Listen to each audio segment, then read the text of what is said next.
Hi everybody, welcome to this week's edition of Property Chat. This week, lady calls up and says, hello, I wonder if you could help me. What football's on the TV this week?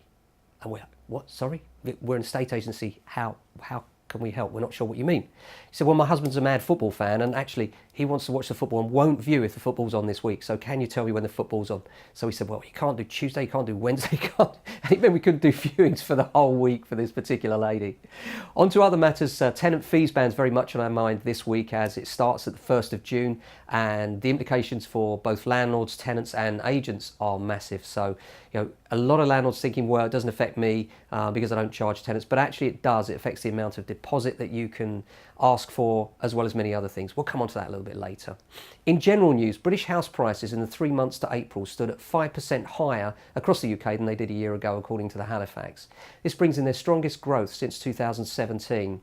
And this reflected unusually weak prices in April 18, the Halifax said, as well as increased sales of more expensive new build homes, and a larger proportion of sales coming from London. House price in April alone rose 1.1%, the Halifax added.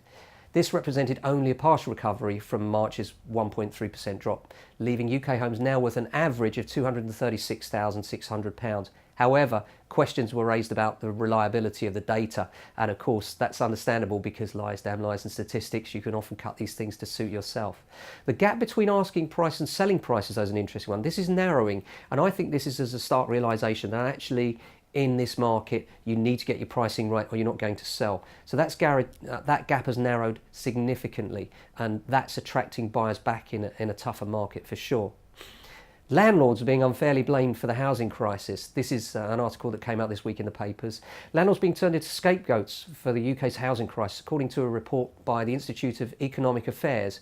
This claimed the government's recent tax changes for buy-to-let property owners, section 24, brackets 1, defied any basic economic analysis. In its latest report, the IEA called for a majority overhaul of the way properties are taxed, adding landlords are being discriminated against compared with owner-occupiers and in some cases facing an effective tax rate of more than 100% after 2021 when the new rules come into effect.